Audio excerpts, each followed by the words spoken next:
केवल एक नहीं, सिंगल नहीं। वो तो आजकल का फैशन हो गया महाराज, जो केवल एक बिछुड़ी धारण कर लो उसी में फैशन दिखे। श्रावण की शिव महापुराण की कथा कहती है, जब बेटी को विदा करा जाता है और पहली बार बेटी के पांव में जब बिछुड़ी डाली जाती है तो वो बिछुड़ी भी अलग अलग नहीं होती, उस बिछुड़ी के जोड़ को चेन से एक दूसरे से बंधा हुआ। सुन रहे जितने फेसबुक पर सुन रहे, यूट्यूब पर सुन रहे, सुन लेना कि मेरे भारत की माताओं का जब पाणी ग्रहण संस्कार किसी बेटी का होता है, उसके पांव में जब पहली बार बिछुड़ा पिनाया जाता है, बिछुड़ी पिनाई जाती है, तो वो बिछुड़ी भी एक दूसरे से बंधी हुई होती है, चेन से बंधी हुई होती है। उसको अलग अलग वाली बिछुड़ी शादी के मंडप में नहीं पिनाई जाती। क्यों? जैसे ये बिछुड़ी एक दूसरे से पांव में बंधी हुई है, तुम्हारी जिंदगी अंतिम श्वास तक ऐसी ही बंधी की बंधी हुई है, यही वर्णन है।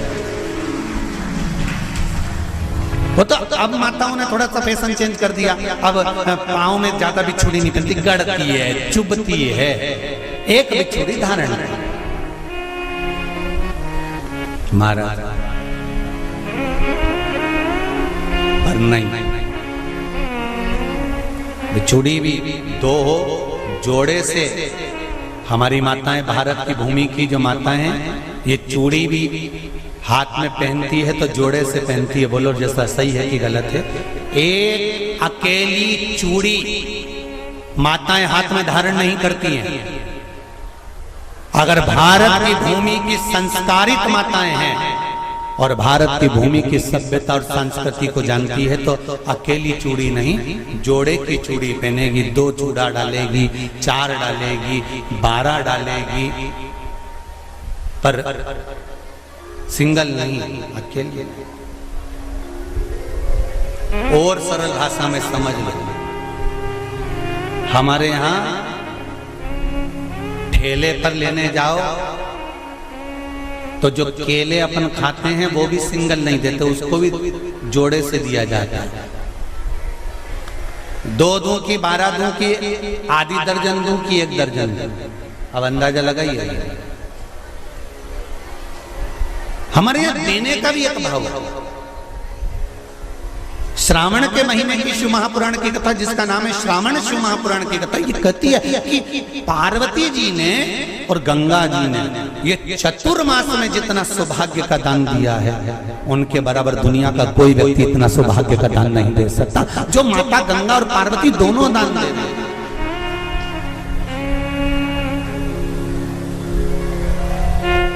प्रतिदिन दे रहे हैं। और अब तो फैशन आ गया, तुम लोगों को जो सौभाग्य का दान देते हो प्लास्टिक की डलिया में देते हो, पर एक एक पुराण को उठा कर देख लेना, एक एक उद्यापन को उठा कर देख लेना। जितनी तुम कथा तुम्हारे घर में छोटी छोटी कथाओं की पोथियां पढ़ी हो, उनको उठा कर देख लेना। उसमें नहीं लिखा कि प्लास्टिक की डलिया में सौभाग्य की वस्तु का दान दिया जाता है, उसमें लिखा है बांस की पिटारी में, बांस की डलिया में सौभाग्य की वस्तुओं का दान दिया जाए। क्यों? क्योंकि बांस वंश की वृद्धि करता है, बांस सौभाग्य की वृद्धि करता है, और बांस अखंड सौभाग्य। जैसे बांस का पौधा बढ़ते चले जाता है, बढ़ते चले जाता है, उसी तरह बांस की डलिया में जब दान दिया जाता है, बांस की टोकनी में जब दान दिया जाता है, तो ये भाव रखा जाता है कि तुम्हारा सौभाग्य ऐसे ही बढ़ता रहे। पर अब थोड़ा सा फैशन चेंज हो गया तो प्लास्टिक की डलिया, पर प्लास्टिक की नहीं। महाराज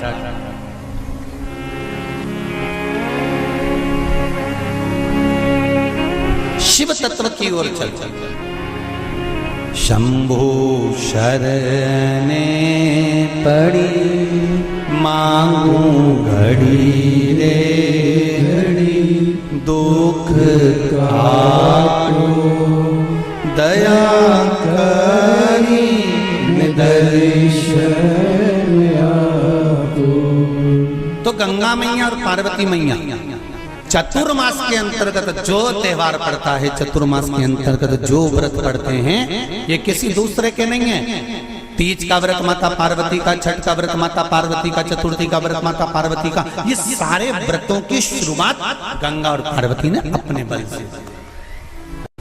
बोलो हर हर महादेव। ये अपने बल से बनाना, अपने बल से।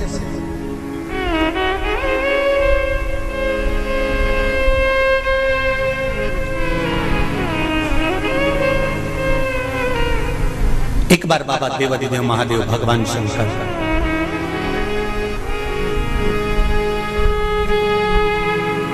भोलेनाथ नंदी को लेकर निकले।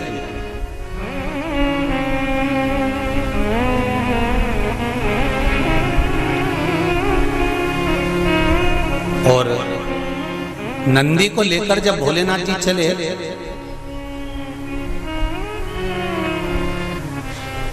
बीच मार्ग में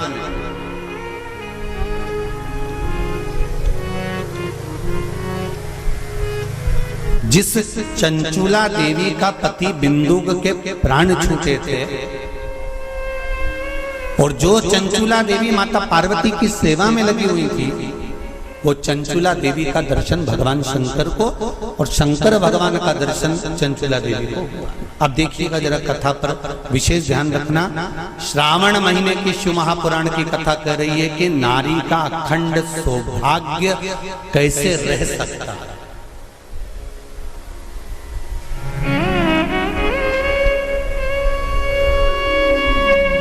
अपने घर के बच्चों को, अपने घर की बेटियों को, बेटों को, अपने घर की बहुओं को, अपने परिवार को कैसे एकजुट कर कर एक साधना में रखा जा सकता है, वो शिव महापुराण।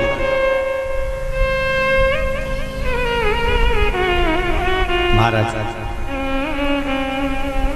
बीच में चंचुला देवी दिखी, नंदी पर बैठे बाबा भोलेनाथ चल चल चल, और आराम से देवाधिदेव महादेव जा रहे थे।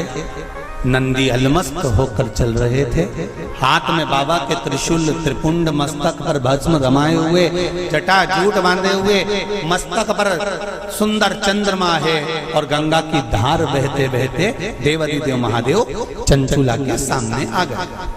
चंचुला वो जिसका पति बिंदु प्रेत योनि में पड़ा हुआ था, और बेदब्य था उस चंचुला ने धारण कर कर रखी थी, उसका पति जीवित नहीं था।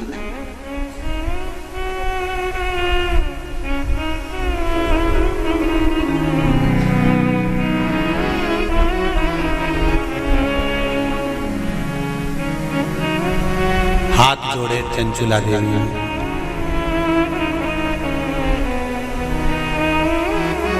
और निवेदन करा, महाराज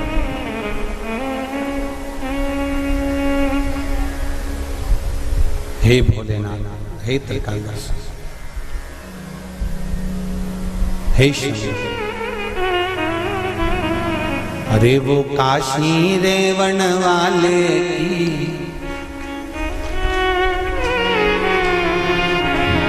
वो उज्जैन रहने वाले की करना कि तेरा भजन करते हुए, तेरा दर्शन करते हुए, तेरा कीर्तन करते हुए, तेरा मंत्र जाप करते हुए मेरे प्राण छूट जाए, इतना तो करना स्वामी, जब प्राण से निकले गोविंद नाम लेकर, जब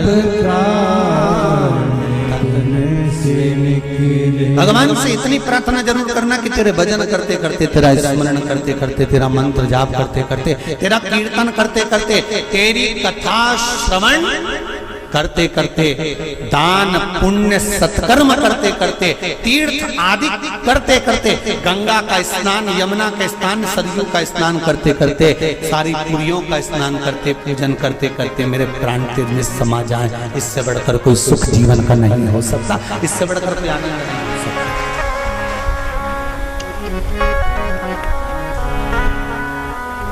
पलंग पे मत पटक जाता भोलेनाथ, कोई शरीर में ऐसा रोग मत दे देना कि बार बार बार बार बार बार शरीर को फाड़ा जा रहा है, काटा जा रहा है, बार बार। ये निकालो, जांच के लिए मुंबई पहुंचाओ, ये निकालो, जांच के लिए दिल्ली पहुंचाओ, ये निकालो, जांच के लिए पुणे पहुंचाओ, जांच के लिए चेन्नई पहुंचाओ। ऐसा शरीर मत कर देना कि शरीर को काट काट काट काट और पलंग पर पड़ा हुआ है, सड़ रहा है और जा नहीं रहा। बाबा इतनी कृपा कर देना, पलंग पर मत पटकना, चलते फिरते तेरा भजन करते करते तेरे धाम को चली जाऊं, इससे बढ़कर कोई सुख नहीं होगा। तेरे धाम को चली जाऊं, इससे बड़ा जाना निश्चित, पर तेरे भजन के बल पर।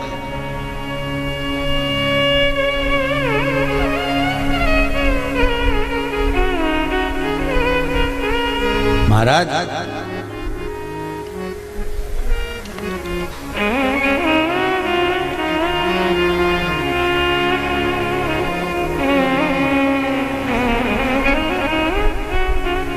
चंचुला देवी से भगवान शंकर कह रहे हैं कि तुम कहती हो कि मेरे प्राण छूटकर मैं पति लोक में जाऊं, जहां पर मेरा पति रह रहा है।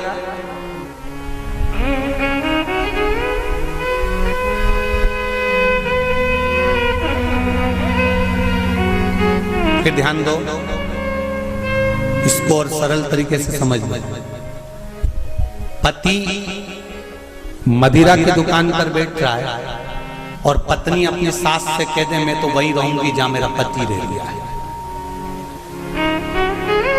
जम के तो बोलो जरा, जहां मेरा पति रह रहा मैं तो रहूंगी। पति मदिरा की दुकान पर बैठा है, मदिरा का नशा कर रहा है, तो क्या पत्नी वहां जाकर नशा करेगी? अरे बोलो जम के, नहीं। शिव महापुराण का ये संवाद याद रखना।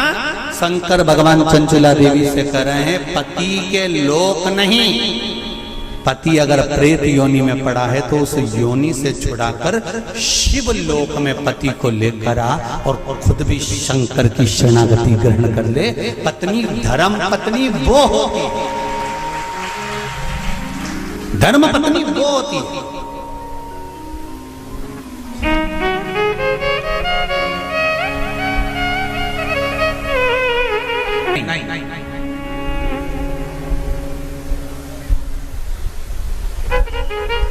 तुम अगर मदिरा की दुकान पे बैठोगे तो मैं भी बैठूंगा,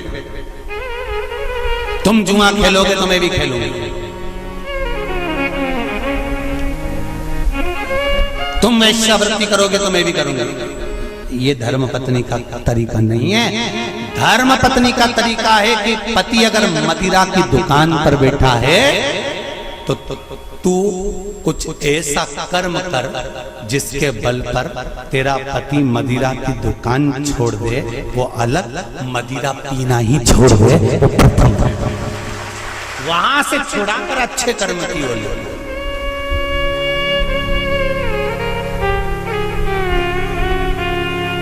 ये दुबे जी भी बैठे हैं कथा में और ये बोरबन जी भी बैठे होंगे महाराज, और ये सत्यता की बात कर रहे हैं हम दुबे जी को भी और रामकिशोर जी।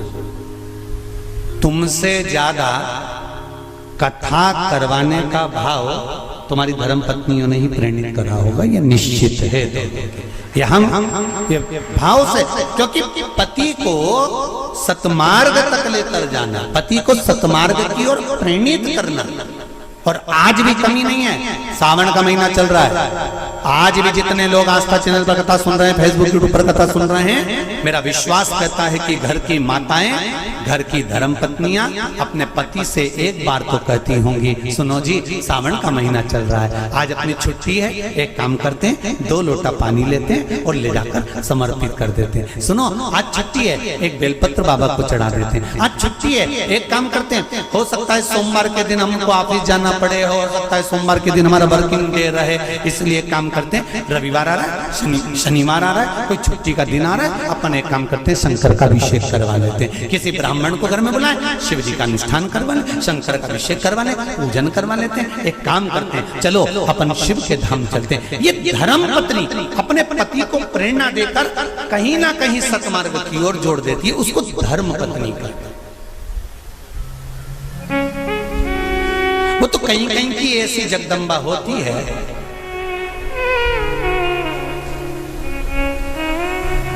पति अगर गलत भी करता है ना तो वो कभी नहीं कहती कि तुमने गलत काम कर कर, क्योंकि वो सोचती नहीं है ना, वो तो अच्छा है।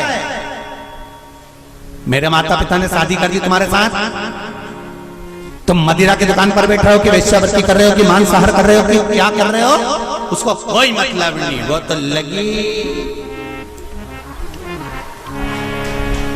उसे कोई मतलब नहीं कि ये कहां जा रहा है कि क्या कर रहा है। पर जो दिल से चाहता है धर्म पत्नी, अगर पति को हृदय से, उसका नाम ही धर्म पत्नी है। हमने पत्नी नहीं बोला, हम धर्म पत्नी कर, धर्म पत्नी होगी। पति अगर गलत कर रहा होगा तो उसको मार्ग से खींच कर लेकर।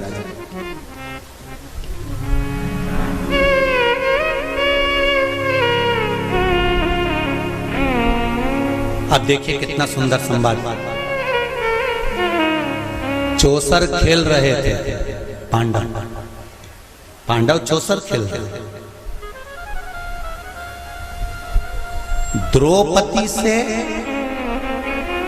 पूछा गया, क्यों द्रौपदी, तुम्हारे पति जुआ खेल रहे थे और तुमने उसको मार्ग नहीं दिखाया, सतमार्ग नहीं बताया। तुम धर्म पत्नी हो द्रौपदी, सतियों की गिनती में आता है तुम्हारा नाम, और तुम तुम्हारे पतियों को गलत मार्ग से निकाल कर नहीं लाई। द्रौपदी कहने लगी, मुझे तो मालूम ही नहीं था। पहली बात तो ये कि मैं अंदर केस सुलझा रही थी, जब मेरे केश पकड़ कर खींच कर लाया गया और भरी सभा में लाकर खड़ा करा गया, तब मुझे मालूम पड़ा कि मेरे पति चौसर खेल रहे हैं, जुआ खेल रहे हैं। और मैंने हाथ जोड़कर निवेदन करा, तुम ये क्या कर रहे हो, तुम ये क्या कर रहे हो। आज भी नियम है महाराज, कोई मदिरा पान में डूबा है, कोई वेश्यावृत्ति में डूबा है, कोई मांसाहार में डूबा है, कोई गलत काम में जुए आदि में डूबा हुआ है।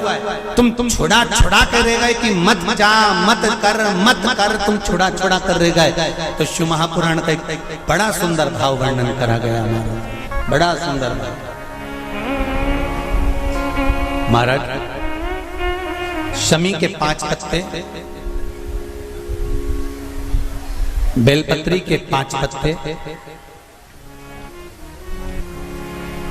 बेर के 5 पत्ते, क्या क्या चीज है जरा जम के बोलो। शमी के 5 पत्ते, बेर के 5 पत्ते और बेलपत्री के 5 पत्ते। महाराज, श्रावण महीने की दोनों अष्टमियों में से कोई भी अष्टमी, ये भी जरूरी नहीं है कि सोमवार की ही अष्टमी थी।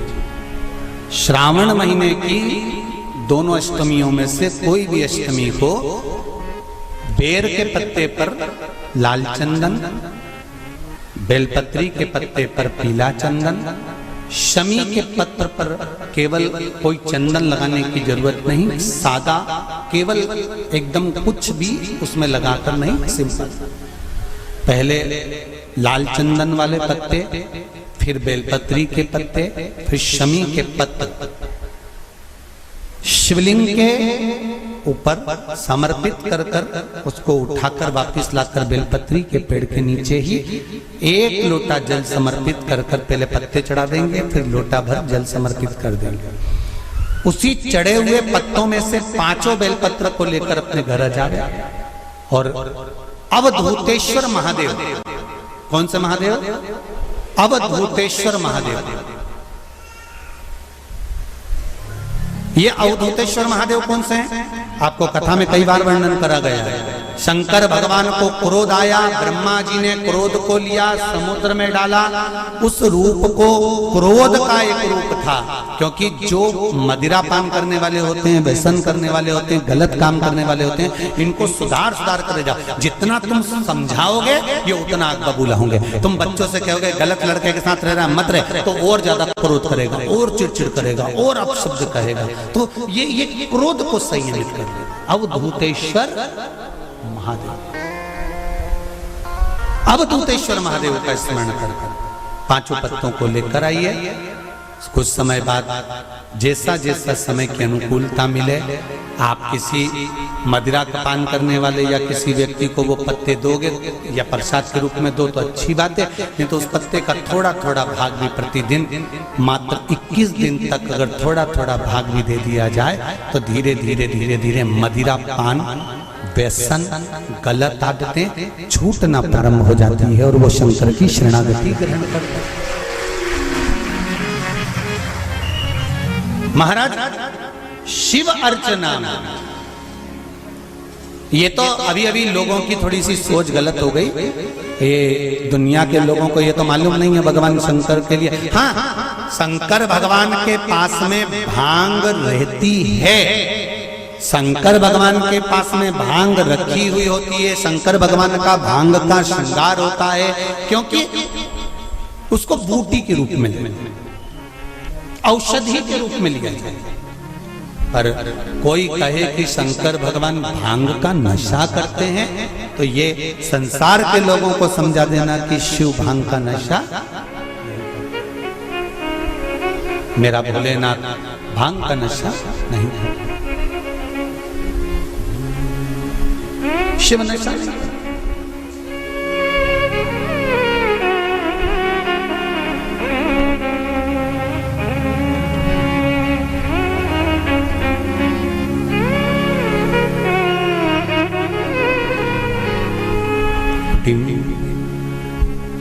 महाराज शिव भांग का नशा, शंकर औघड़ी, मेरा भोलेनाथ औघड़ दानी, और मेरा शिव जब औघड़ी, मेरा शंकर जब भोलेनाथ औघड़ी, जितनी वस्तुओं को धारण करता है ये सब औषधि के रूप में प्रयोग होते, सब औषधि।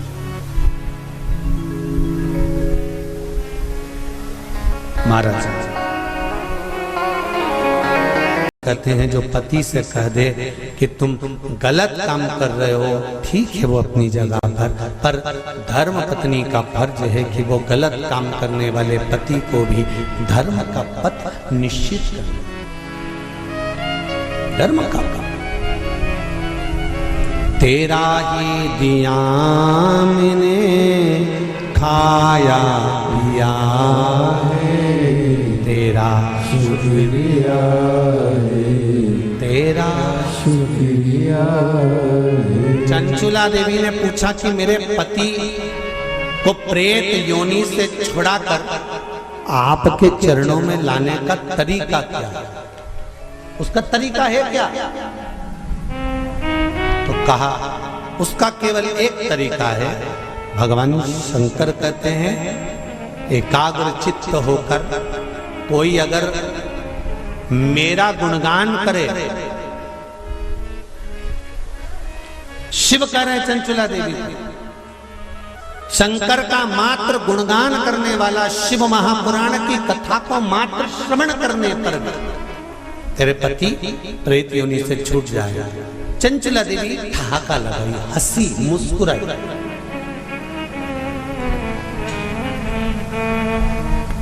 हंसी चंचुला देवी।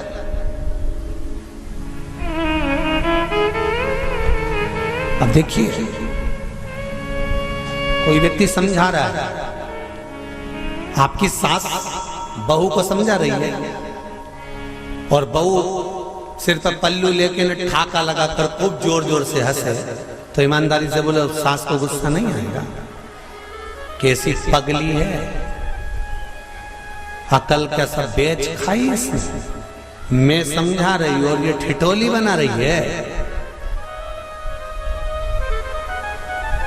मैं इसको समझा रही हूं और ये मेरे ऊपर हंस रही है।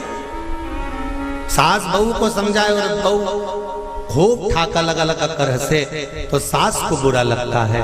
शंकर भगवान के सामने चंचुला देवी हंसी पर मेरे शिव जी को बुरा नहीं लगा। क्यों? शंकर भगवान कहते हैं कि ये मनुष्य का शरीर जो मिला है ना, 60 साल, 50 साल, 70 साल, 80 साल, 90 साल, 40 साल, आजकल उम्र की कोई सीमा है क्या? 100 वाले 90 वाले तो बहुत कम मिलेंगे साहब। जितने भी मिलेंगे आप कहीं पर भी सूचना पाओगे 65 का था, 70 का था, 72 का था, 80 की तो बॉर्डर कबड्डी जैसे छू के आते हैं कहीं कहीं के। 80, 85 और 90 की बॉर्डर तो कबड्डी जैसे छू के आते हैं। कहीं कहीं के होते हैं जो तू करते करते वहां तक पहुंचते हैं और 80-90 की उम्र को छू के फिर आते। नहीं तो आज का जमाना तो 70 हो जाए, 80, 70, 75, 70, 75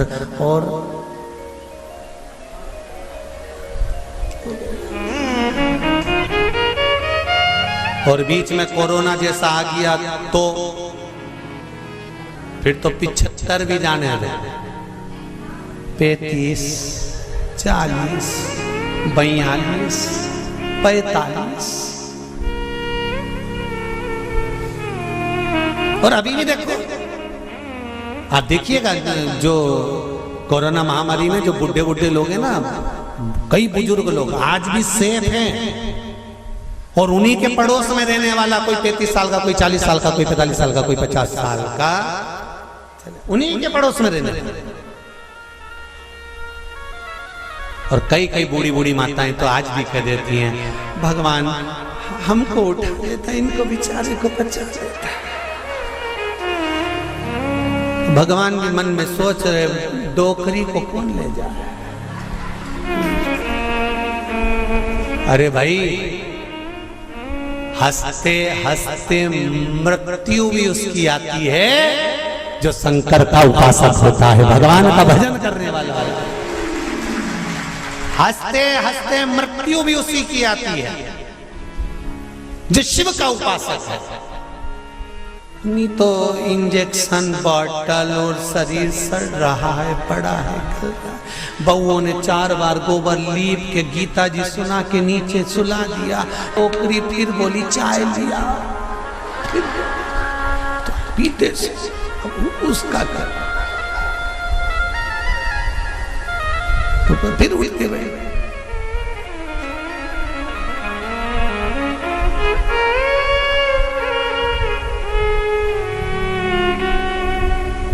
अरे भाई, तुमको अगर बगीचे का सबसे सुंदर फूल पसंद है, तुम एक से बढ़कर एक बगीचे में गए पर फूल वही तोड़ते हो जो तुम्हें पसंद आता है।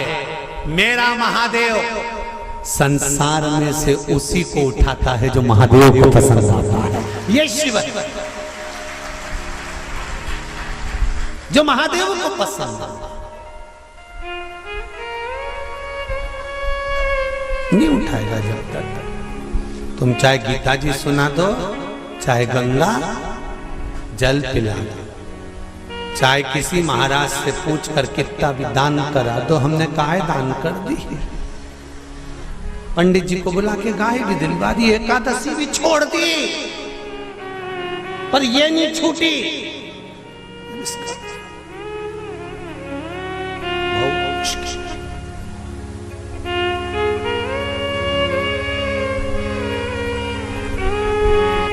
चंचुला ने ठाका लगा दिया। नंदी पर मेरे भोलेनाथ है, मेरे शंकर नंदी पर विराजमान। और जो चंचुला देवी हंसी ना, शंकर जी प्रसन्न हो गए। सास समझाए बहू को और बहू हंसते जम के तो सास को बुरा लग जाता। मेरे महादेव को मुस्कुराने वाले पसंद हैं, वो कभी बुरा नहीं मानता कि कौन हंसा, उसको मुस्कुर। इसलिए आपको कथा में कहा, आपके पास में अगर 1 लोटा जल नहीं है, बेलपत्र नहीं है, आपके पास में चावल का दाना नहीं है, फूल नहीं है, तो क्या कहा था? शंकर जी के मंदिर में जाना और उसको देखकर एक स्माइल कर कर मुस्कुरा कर भी आ जाना। शंकर जी भी समझेंगे इतना दुख इसकी जिंदगी में है तो वो भी मुस्कुरा रही है, तो पार्वती जी भी कह देगी चिढ़ा रही है। काय का मुस्कुरा रही है? वो चिढ़ा के कह रही है कि दुख तुमने दिया है तो मिटाओगे भी तुम, इसलिए मैं मुस्कुरा रही हूं कि मेरे दुख को मिटा देना। जैसी प्रसन्न होकर मैं आई हूं तुम्हारे मंदिर में, ऐसी प्रसन्न कर कर भेजना, ऐसी प्रसन्न।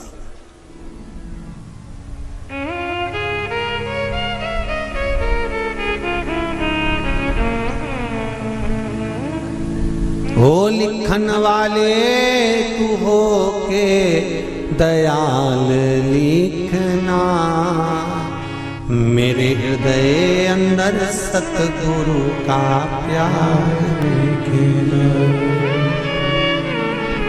हाथों पे लिखना सेवा गुरु की, पाँवों पे गुरु जी का द्वार लिखना, मेरे हृदय अंदर सतगुरु का प्यार लिखना, नैनों में लिखना दर्शन गुरु के, शिव रूपी गुरु मिल जाए तो दर्शन,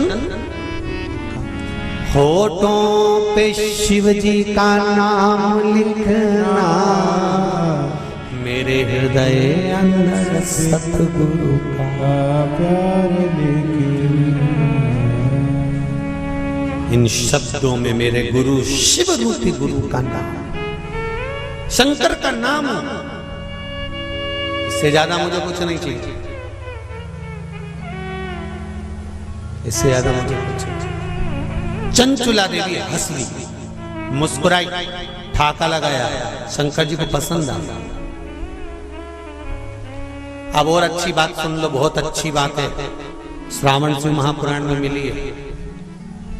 वो तो ये दोनों जजमान थोड़े दमदार अच्छे मिले हैं ना, तो कथा का भी एक आनंद श्रावण के महीने में मिल रहा है। जरा देखिए, जरा सुनिएगा।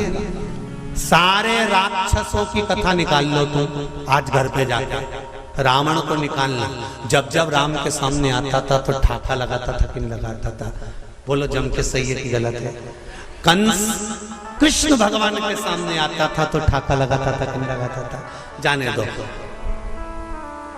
पूतना, तृणावर, अघासुर, बकासुर, इनको भी, और जितने जितने जितने जितने तुम राक्षस निकाल सकते हो, तारकासुर, भस्मासुर, रावण, ये जितने जितने असुर हुए, इन सब, और भी तुम जितने सीरियल निकाल सकते हो, नाटक, उनमें देखना देवी मैया रक्त बीज को मारने जा रही है, रक्त बीज हंस,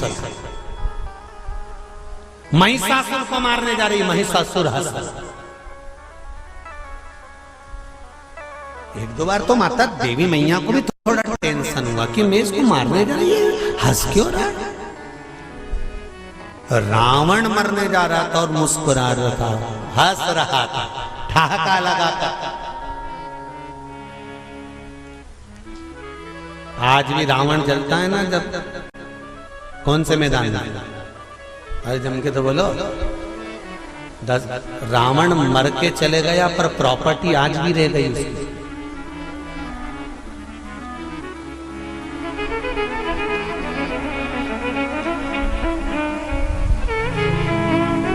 रावण चला गया था पर पूरे भारत में प्रॉपर्टी आज भी रावण के नाम से है। तुम्हारे जिस नगर से तुम आए हो वहां पे आज भी मैदान का नाम, जरा जम के बोलो, दशहरा मैदान।